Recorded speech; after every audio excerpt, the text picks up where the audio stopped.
السلام علیکم۔ ناول یار یاروں سے ہونا جدا بائے ماہرہ زینب خان کی یہ قسط نمبر 17 ہے۔ وہ دونوں انتہائی دکھ بھری نظروں سے اس بیچارے کو دیکھ رہی تھیں جو زبان کھونے کے بعد بے حس و حرکت لیٹا تھا۔ پلیز حیدر کچھ تو بولو، تم ایسے بالکل بھی اچھے نہیں لگ رہے۔ روتے ہوئے اس نے حیدر کا کندھا جھنجھوڑ دیا تھا۔ عجیب وحشت سی ہو رہی تھی کہ اب وہ کبھی اس کی آواز نہیں سن پائیں گے۔ کیا ہو گیا تم دونوں کو؟ کیوں رونا پیٹنا مچایا ہوا ہے؟ زبان ہی تھی نا، کٹ گئی تو کٹ گئی، اب کیا اس کے حلق میں ہاتھ ڈال کر نکالو گی؟ ریاض نے مصنوعی برہمی سے ان دونوں کو سنائی۔ ڈر تھا تو صرف حیدر کے ضبط سے سرخ پڑتے چہرے کا۔ مناہل اور زرنور کی حالت پر دل چاہ رہا تھا کہ حلق پھاڑ کر ہنسے، لیکن پھر مصنوعی گونگے پن کا بھید کھل جاتا۔ کتنے بے حس اور خود غرض انسان ہو تم ریاض، تمہارا دوست ساری زندگی اب کچھ بول نہیں سکے گا اور تمہیں کوئی فرق ہی نہیں پڑتا۔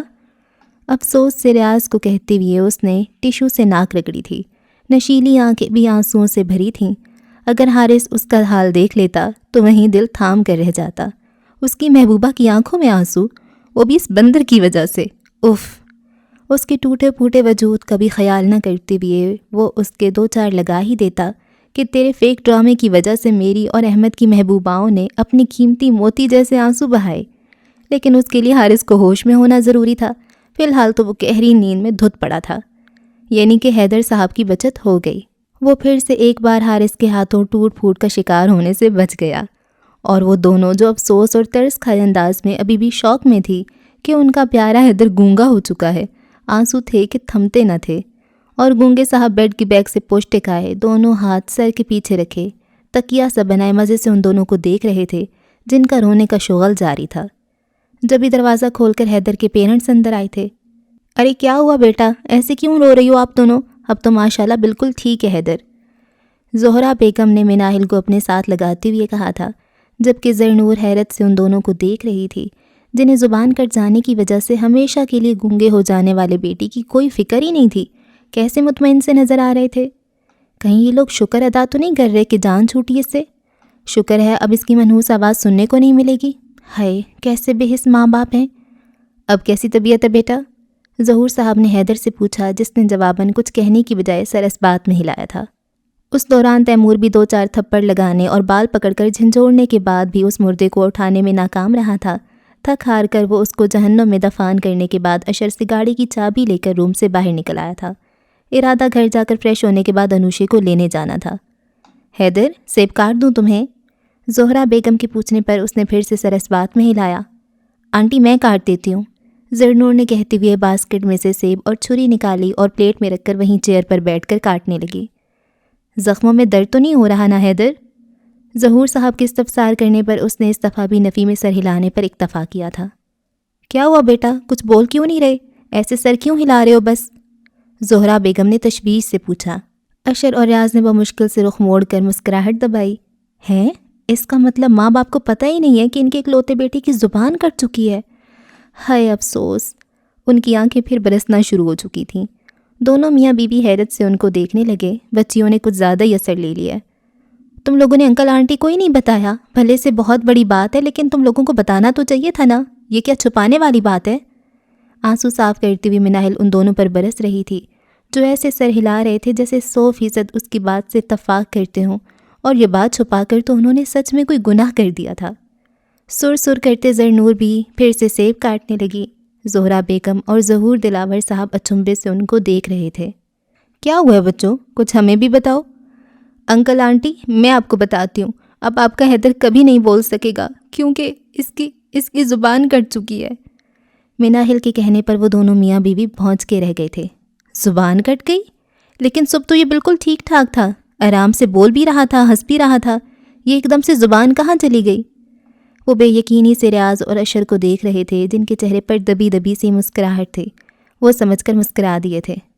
یہ لو حیدر، سیب کھا لو، پیگی آواز میں کہتے ہوئے اس نے پلیٹ حیدر کی طرف بڑھائی تھی، لیکن اس کے پکڑنے سے پہلے ہی واپس کھینچ لی۔ تمہاری تو زبان ہی نہیں ہے، کیسے کھاؤ گے؟ افسوس سے کہتے ہوئے وہ پھر رو پڑی۔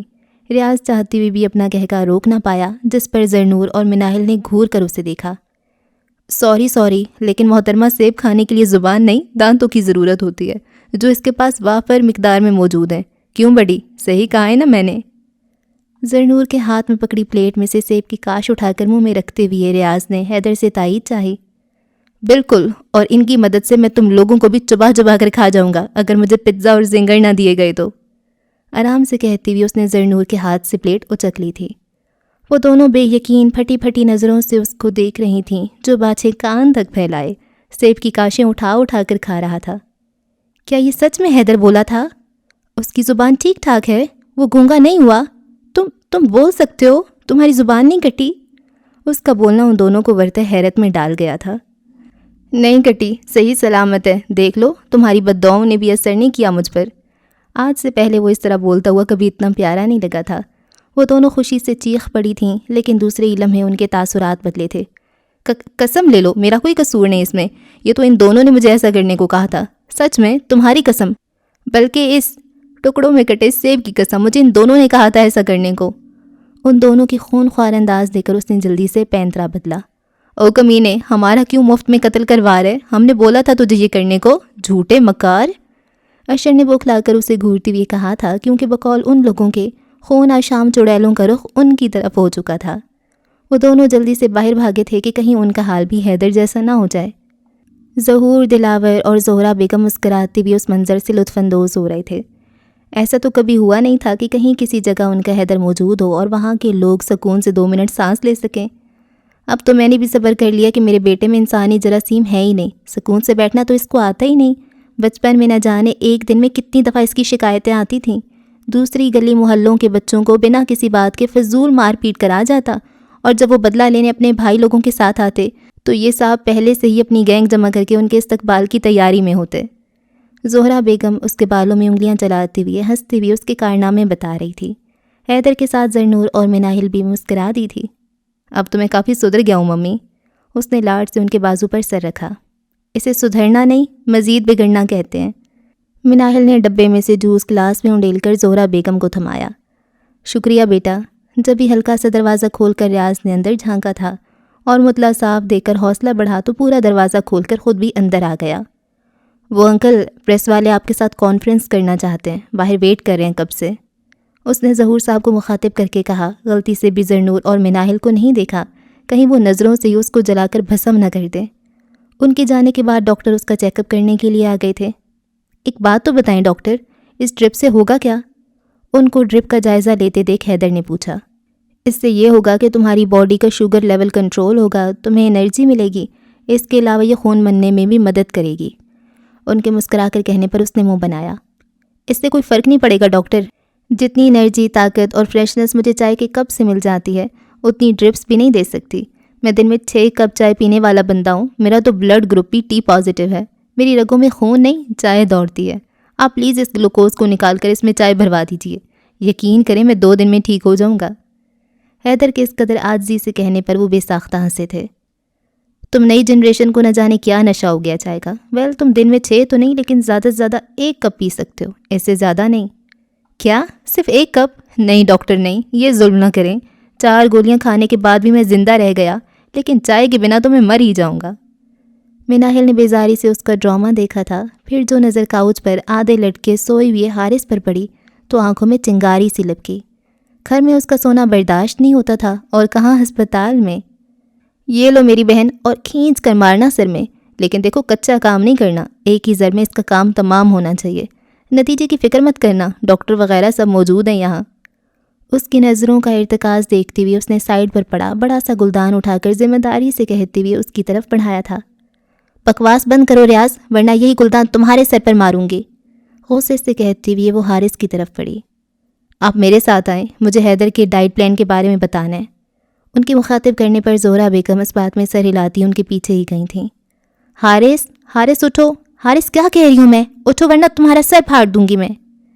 بری طرح سے اس کا کندھا جھنجھوڑتے ہوئے وہ برس رہی تھی۔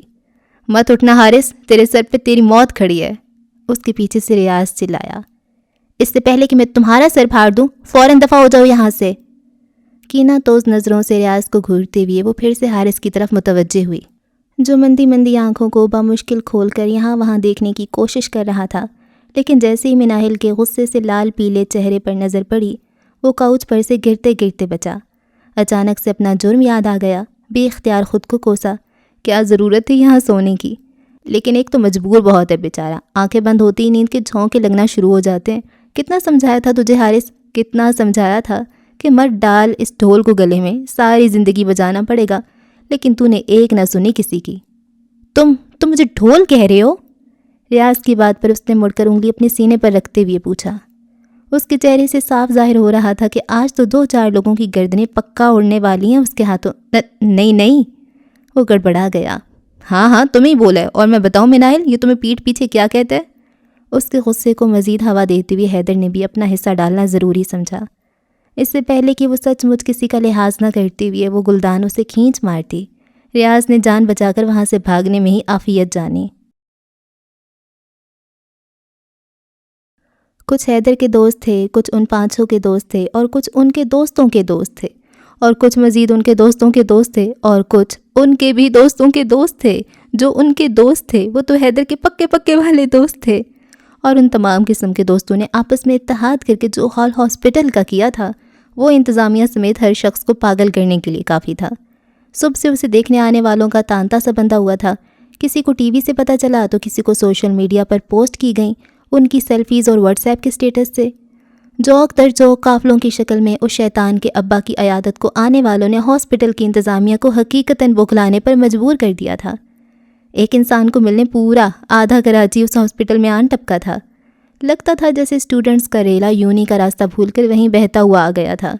انتظامیہ چکرا کر رہ گئی تھی، وہاں تل دھرنے کی جگہ تک نہ بچی تھی۔ ایک افراتفری سی وہاں پھیلی تھی۔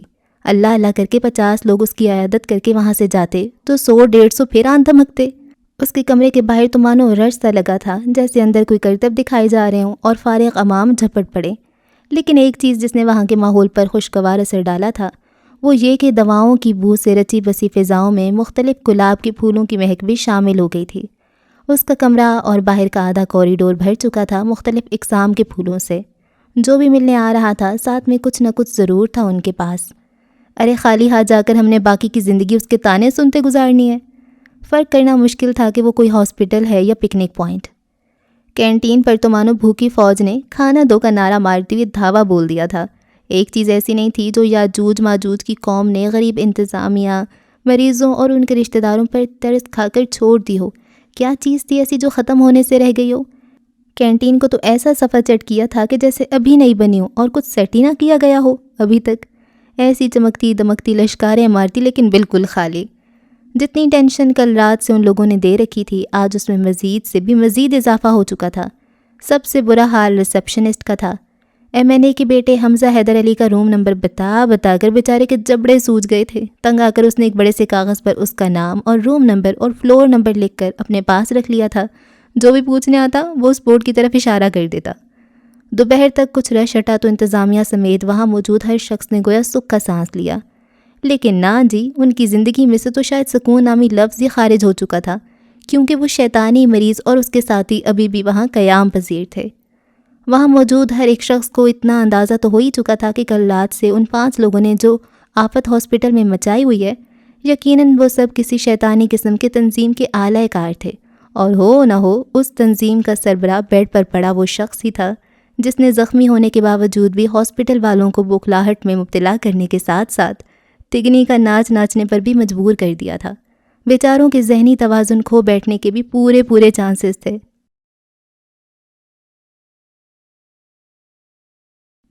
چمکیلی سی دھوپ پورے لان میں بکھری ہوئی تھی، سبزہ زار بھی سنہرا سا لگتا تھا۔ کھڑکی کے پٹ سے سر ٹکائے دونوں ہاتھ سینے پر باندھے وہ یاسیت سے ہوا سے اٹکیلیاں کرتے سرمستی سے جھومتے ان پھولوں کو دیکھ رہی تھی۔ دل جانے کیوں اس قدر افسردہ سا تھا۔ اتنے پیارے موسم نے بھی اس کے ذہن پر کوئی خوشگوار تاثر نہ ڈالا۔ سوچ کے تانے بانے رہ کر صرف ایک ہی شخص کی طرف بار بار مڑ جاتے۔ وہ جتنا یہاں وہاں کی چیزوں میں دھیان لگا کر اسے جھٹکنا چاہ رہی تھی، اتنا ہی وہ اس کی سوچوں پر قابض ہو رہا تھا۔ نظروں کے سامنے بار بار اس کا خون میں لت پت وجود آ جاتا۔ اوف، کیا مصیبت ہے، کیوں سوچ رہی ہوں میں اس ڈفر کے بارے میں اتنا؟ جھنجھلا کر وہ وہاں سے ہٹ گئی۔ کیا مجھے اس سے ملنے جانا چاہیے؟ دل کی آواز بلند ہوئی۔ بالکل بھی نہیں، کوئی ضرورت نہیں اس کے پاس جانے کی، اتنی جلدی بھول گئیں جو اس نے کیا؟ دماغ نے سختی سے تردید کرتے ہوئے طنز کیا۔ وہ دل محسوس کر رہ گئی۔ جانے انجانے میں اس کی خواہش بھی وہی تھی جو دل کہہ رہا تھا، لیکن دماغ کے آگے بھی بے بس تھی۔ اوف! مضطرب انداز میں بیڈ پر گر کر اس نے کشن چہرے پر رکھ لیا۔ سمجھ نہیں آ رہا تھا کہ دل و دماغ میں سے کس کی سنیں۔ ایک بیمار شخص کی عیادت تو کرنی چاہیے، چاہے وہ کتنا ہی بڑا دشمن کیوں نہ ہو۔ دل نے پھر صدا لگائی، اور میں کون سا رشتہ داری کرنے جا رہی ہوں، صرف عیادت ہی تو کرنا ہے۔ اس دفعہ اس نے دماغی تعویلوں کو نظر انداز کر کے دل کی آواز پر لبیک کہا تھا۔ کشن چہرے سے ہٹا کر دور پھینکتے ہوئے وہ اٹھ کر الماری کے پاس آئی۔ کافی سوچ و بچار کے بعد اس نے گہرے نیلے رنگ کے ڈیزائنر سوٹ کا انتخاب کیا جو راہم نے اسے گفٹ کیا تھا، لیکن اس نے ایک دفعہ بھی نہ پہنا تھا کیونکہ شلوار قمیض وہ کبھی پہنتی ہی نہیں تھی۔ آج پہلی دفعہ تھا۔ وہ جلدی سے کپڑے اٹھا کر واش روم میں گھس گئی۔ دل ایک دم ہی ہلکا پھلکا ہو گیا تھا۔ بینچ پر بیٹھے موبائل پر جھکے وہ ہاتھ میں پکڑے کافی کے کپ سے گھونٹ بھر رہا تھا جب اشر کی آواز پر چونک کر سر اٹھا کر دیکھا جہاں وہ کوریڈور سے چلتا آ رہا تھا۔ ابھی کس کا بچہ چوری کر کے لے آیا؟ ریاض نے اس کے ہاتھ میں موجود گلابی کمبل میں لپٹے مزے سے سوتے بچے کو دیکھ کر حیرت سے پوچھا۔ استغفر اللہ، میں کیوں کرنے لگا بچہ چوری؟ وہ برا مان گیا۔ تو پھر اسے کیا جیتو پاکستان سے لے کر آیا ہے؟ ابے نہیں یار، وہاں ایک آنٹی کے نواسا ہوا ہے، ان کے ساتھ کوئی تھا ہی نہیں، ماں بیٹی دونوں اکیلی ہیں، داماد بھی ملک سے باہر ہے، میں ان کے ساتھ ہی بیٹھا تھا، ابھی وہ نماز پڑھنے گئی تو میں اسے یہاں لے آیا، دیکھ کتنا پیار ہے۔ تفصیل سے کندھے اچکاتے ہوئے کہہ کر اس نے اشتیاق سے بچے کی طرف توجہ دلائی جو نیند میں کسمسا رہا تھا۔ ہاں سچ میں بہت پیار ہے۔ ریاض اس کے چہرے کے نقوش چھوتے ہوئے مسکرا دیا۔ ایک سیلفی تو بنتی ہے۔ اس نے ہاتھ میں پکڑے فون سے فوراً سے فرنٹ کیمرہ آن کر کے ہاتھ اونچا کر کے تصویر کلک کی تھی۔ دیکھ یہ اٹھ گیا۔ وہ دونوں اس پر جھکے تھے جو اپنی بڑی بڑی کالی آنکھیں پوری کھولے ان کو ٹکر ٹکر دیکھ رہا تھا۔ اگر تمہاری نانی نے اجازت دی تو نام میں ہی رکھوں گا تمہارا۔ اس کا ننھا سا ہاتھ اپنے ہاتھ میں پکڑے وہ ایسے بات کر رہا تھا جیسے وہ اس کی ساری باتیں سمجھ رہا ہو۔ اپنے ہی دھیان میں روم سے باہر آتی زرنور نے چونک کر ان دونوں کو دیکھا۔ یہ کس کا بچہ اٹھا لائے ہو اشر؟ اس نے حیرت سے اشر کے ہاتھوں کی طرف اشارہ کیا۔ اوہو، اٹھا کر نہیں لایا، دکھانے کے لیے لایا تھا تم لوگوں کو، دیکھو کتنا پیار ہے۔ زرنور نے ان کے پاس آ کر دیکھا تو بے ساختہ مسکراتے ہوئے جھک کر اسے پیار کیا تھا۔ بہت پیار ہے ماشاءاللہ۔ وہ تینوں کھڑے ہی تھے کہ جب ایک فربئی مائل پختہ عمر کی عورت ہانپتی کانپتی وہاں آئی۔ کب سے ڈھونڈ رہی ہوں آپ کو، ادھر دے بچے کو۔ کچھ اندازہ ہے آپ کو کہ اس کی ماں اور نانی کس قدر پریشان ہے کہ ان کا بچہ اغوا ہو گیا؟ 5 منٹ کا کہہ کر گئے تھے لیکن آپ نے اس نیو بورن بیبی کو پورے ہاسپٹل کی سیر کرا دی، یہ کوئی طریقہ ہے؟ اشر کے ہاتھ سے تقریباً بچے کو جھپٹتے ہوئے وہ ڈپٹنے والے انداز میں بول رہی تھی۔ ارے تو لے کر تھوڑی بھاگا ہوں، آنٹی سے پوچھ کر لایا تھا۔ اشر کے دو بدو جواب دینے پر وہ ہاتھ جھلا کر ہاں کہتی ہوئے وہاں سے چلی گئی تھی۔ کیا؟ زرنور اور ریاض کو ہنستے دیکھ کر اس نے گھور کر پوچھا۔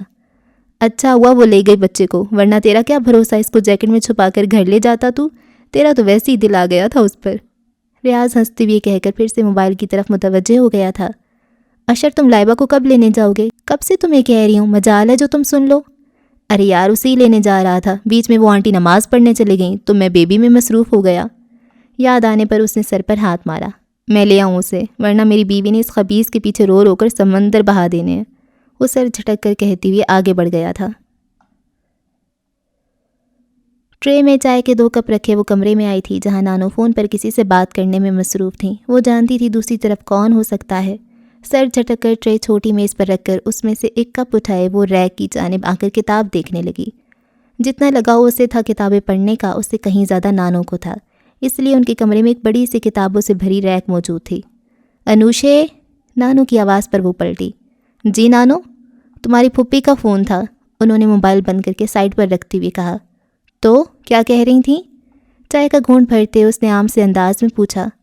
پھپھو کا فون آنا کوئی اتنا غیر معمولی بھی نہیں تھا، لیکن جانے کیوں نانو کا انداز عجیب سا لگا۔ کیا کہہ رہی تھیں؟ کیا کل پھر سے آنے کا بول رہی تھیں؟ اگلے مہینے شادی کا کہہ رہی ہیں، انہوں نے بہت آرام سے اس کے کانوں میں جیسے گرم سیسا انڈیلا۔ کچھ لمحے تو وہ بول ہی نہ سکی، ایک شوق سا لگا تھا۔ یہ کیا کہہ رہی ہیں آپ نانو؟ ہاتھ میں پکڑے کپ کے ساتھ اس کی آواز بھی لرز رہی تھی۔ کہنے کو تو تمہاری سگی پھپھی کا بیٹا ہے، لیکن مجھے تو ایک آنکھ نہیں بھاتا، نہ جانے تمہارے باپ کو کیا سوجی تھی جو مرتے مرتے تمہیں اس کے نام کر گیا۔ وہ جلے کٹے انداز میں کہہ رہی تھیں، لیکن جب انوشے کے پیلے پڑتے چہرے پر نظر پڑی تو افسوس سے گہری سانس بھر کر رہ گئیں۔ ساتھ ہی اٹھ کر اس کے پاس آئیں اور اپنا جھریوں زدہ ہاتھ اس کے سر پر پھیرا تھا۔ انوشے میری بچی، مجھ بڑھیا میں اتنا دم خم نہیں جو تمہیں زمانے کے سرد و گرم سے بچا کر رکھوں۔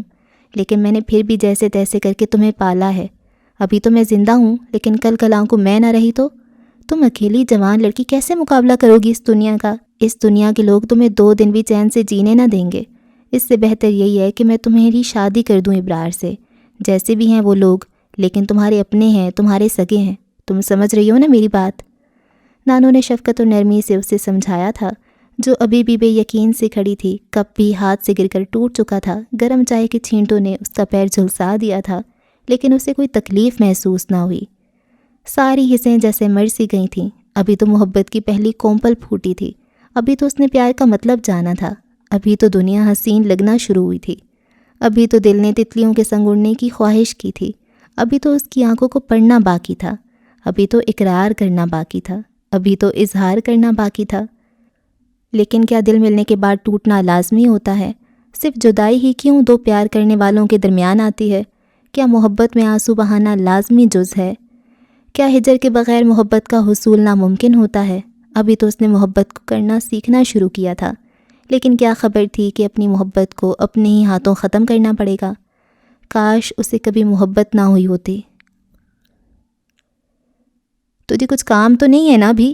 گاڑی میں بیٹھتے ہوئے اشر نے اس سے پوچھا، جو چابی اگنیشن میں لگا رہا تھا۔ نہیں تو فارغ ہی ہوں، تجھے ڈراپ کر کے گھر جاؤں گا اور پھر سو جاؤں گا اور پھر کل صبح اٹھوں گا۔ گاڑی روڈ پر لاتے ہوئے اس نے کندھے اچکا کر کہا، ٹھیک ہے، پھر ایسا کر گاڑی ایئرپورٹ کی طرف موڑ لے۔ کیوں، تجھے کیا کام پڑ گیا وہاں؟ ریاض نے حیرت سے اس کو دیکھا جو موبائل پر نمبر ڈائل کر رہا تھا۔ کام تو کوئی نہیں ہے، میری بہن آ رہی ہے لندن سے، حیدر کی وجہ سے میں بھول ہی گیا تھا، ذرا سپیڈ میں لے، فلائٹ بس آنے والی ہے اس کی۔ فون کان سے لگائے وہ دوسری طرف موجود شخص کو ہدایتیں دے رہا تھا، جو یقیناً لائبہ ہی تھی۔ ریاض نے ایک نظر اپنے کل کے پہنے ہوئے ملگے سے کپڑوں پر ڈالی اور پھر کھا جانے والے انداز میں گردن موڑ کر اس کو دیکھا، جو فون کی طرف ہی متوجہ تھا۔ دل کر رہا تھا کہ کھونسا جوڑ دے اس کے، پہلے بتاتا تو کم از کم حلیہ ہی ٹھیک کر لیتا۔ جینز اور بلیک ٹی شرٹ کے اوپر چیک شرٹ پہنے، پیروں کو جاگرز میں مقید کیے، ماتھے پر بکھرے بال ہمیشہ کی طرح الٹے ہاتھ میں مختلف قسم کے بینڈز چڑھائے، انابی لبوں کو بیزاری سے بھینچے وہ بے دلی سے ڈرائیو کر رہا تھا۔ حالانکہ اس رف حلیے میں بھی وہ کافی پیارا لگ رہا تھا۔ اپنی ڈریسنگ پر وہ کبھی بھی کانشیس نہیں ہوتا تھا، لیکن آج خاص بات تھی، اس کی آمد کے خیال سے، اس کے دیدار کے خوشکن احساس سے۔ اس کے لب آپ ہی آپ مسکرا اٹھے تھے۔ صرف اس کا احساس ہی اتنا خوشگوار تھا کہ لمحے میں اس کے موڈ پر چھائی کثافت ہوا بن کر اڑ گئی تھی۔ سیٹی پر شوخ دھن بجاتے بیک مرر میں دیکھتی ہوئی وہ بال سیٹ کرنے لگا تھا۔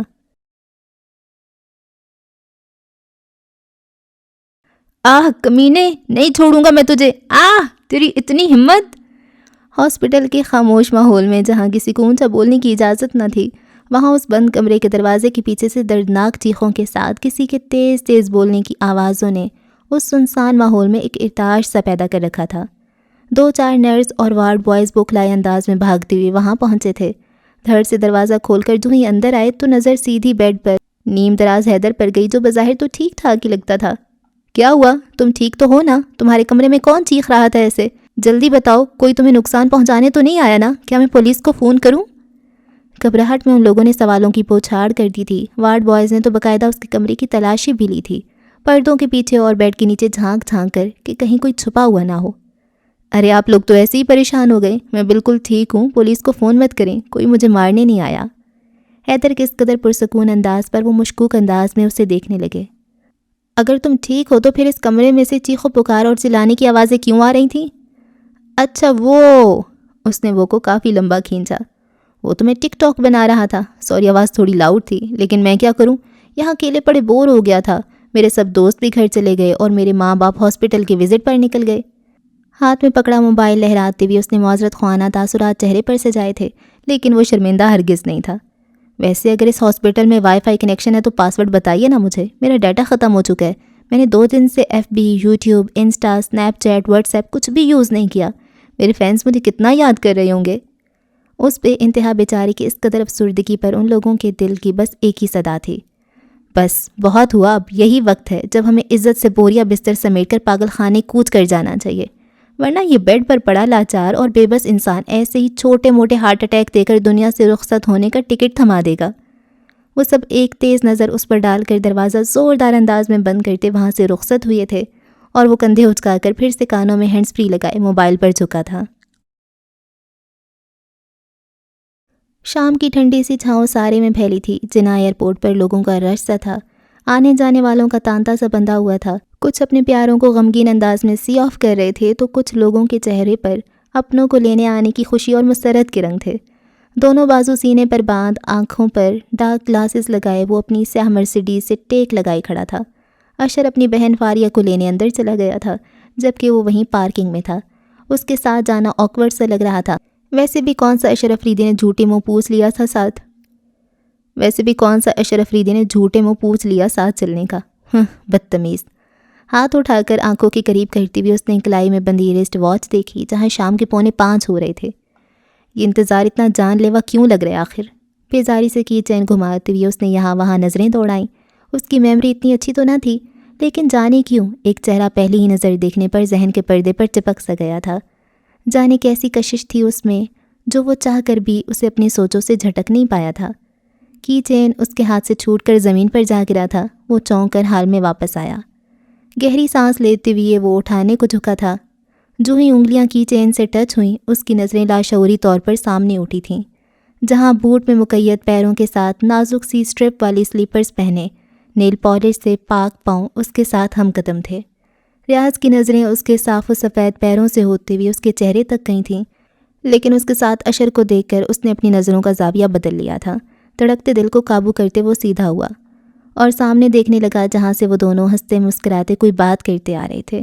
ایک ہاتھ میں اشر نے سفری بیگ پکڑ رکھا تھا اور دوسرا ہاتھ اس کے شانے پر پھیلا ہوا تھا، جو ایک 21-22 سالہ لڑکی تھی، جس نے بلوچی کڑھائی کی شال کو کندھوں پر پھیلائے سٹائلش سی سیاہ رنگ کی شلوار قمیض پہن رکھی تھی۔ سر کو بھی سیاہ آنچل سے ڈھکا ہوا تھا۔ دودھ جیسی سفید رنگت، گہرے کالے بال، کاجل سے لبریز بڑی بڑی بھوری آنکھیں، ستواں ناک میں ہیرے کی طرح چمکتی نوز پن، پتلے سے گلابی ہونٹ اور سرخ کندھاری انار جیسے گال۔ رنگ و روپ تو جیسے اس پر ٹوٹ کر برسا تھا۔ وہ کوئی لڑکی نہ تھی، بلکہ خوبصورتی کی چلتی پھرتی اعلیٰ مثال تھی۔ قدرت کی ساری خوبصورتی، سارے رنگ اس کے وجود میں سمٹ آئے تھے۔ حوروں کو بھی شرمائے دیتی وہ شاعر کی غزل جیسی لڑکی اس بات سے انجان تھی کہ اس کے سادہ لیکن دو آتشاہ حسن نے کسی کے دل میں آگ سی لگا دی ہے۔ 2 ماہ پہلے جو ایک ہی نظر دیکھنے پر چاروں شانے چت ہو چکا تھا، اسے دیکھنے کے بعد ریاض کو دنیا کے سارے رنگ پھیکے سے لگنے لگے تھے۔ زندگی میں پہلی دفعہ اس نے کسی لڑکی کو اتنی گہری نظروں سے دیکھا تھا۔ ان دونوں کو قریب آتے دیکھ وہ سنبھل کر کھڑا ہوا، بے لگام ہوتی نظروں پر بھی زبردستی کے پہرے سے بٹھائے، جو لپک لپک کر اس کے چمکتے چہرے پر پھسل رہی تھیں۔ اشر خوبصورت تھا، وجیح تھا، لیکن اس کی بہن کوئی اپسرا تھے، پھولے سے دنیا میں بھٹک کر آئی ہوئی معصوم پری کی طرح لگتی تھی۔ فاریہ، اس سے ملو، یہ میرا دوست ریاض چودھری، اور ریاض، یہ ہے میری بہن فاریہ۔ اس نے مارے باندھے دونوں کا تعارف کروایا تھا، جیسے نہ چاہتے ہوئے مجبوری میں کروایا ہو۔ ریاض اچھے سے اس کا گریز سمجھ رہا تھا۔ السلام علیکم۔ اس نے نارمل سے انداز میں، لبوں کو جنبش تھی، ہونٹوں پر مسکراہٹ تک نہ تھی۔ ریاض کا دل تو صرف اس کے مخاطب کرنے پر ہی جھوم اٹھا تھا۔ نسوانی آواز آج سے پہلے کبھی کانوں کو اتنی بھلی نہ لگی تھی، لیکن یہ دیکھ کر بھی اس کی آنکھوں کی چمک مان پڑ گئی تھی کہ فاریہ کی نگاہوں میں پہلی ملاقات کی رمق تک نہ تھی، اور وہ ملاقات ایسی تو نہ تھی جو آسانی سے بھلائی جا سکے۔ وعلیکم السلام۔ اس نے دل میں سر ابھارتے جذباتوں کو مشکل سے دبایا تھا۔ فاریہ کو گاڑی میں بیٹھنے کا اشارہ کرتے جب تک اشر نے ڈگی میں بیگ رکھا تھا تب تک وہ ڈرائیونگ سیٹ سنبھال چکا تھا۔ سٹارٹ کرنے کے بعد اس نے گاڑی گیئر میں ڈال دی تھی۔ فاریہ پیچھے بیٹھی تھی اور اشر اس کے ساتھ آگے تھا۔ ریاض کو حیرت تھی کہ سارے راستے دونوں بہن بھائی نے کوئی بات تک نہیں کی تھی، شاید ایک اجنبی کی موجودگی کی وجہ سے۔ اس نے تلخی سے سوچا۔ سامنے سے نظریں ہٹا کر اس نے بیک مرر کے ذریعے ذرا کی ذرا پیچھے اس وجود کو دیکھا جو کھڑکی سے باہر بھاگتے دوڑتے مناظر دیکھنے میں محب تھی۔ جانے کیوں اتنی انجان بن رہی ہے؟ اس نے آنکھوں پر گوگلز لگا رکھے تھے جب اشر اس کی چوڑی پکڑ نہ سکا۔ 20 منٹ بعد اس نے افریدی ولا کے سامنے گاڑی روکی تھی۔ شکریہ ریاض، کل ملتے ہیں یونی میں، اور ہاں، یاد سے میرے فارسی کے نوٹس لے آنا۔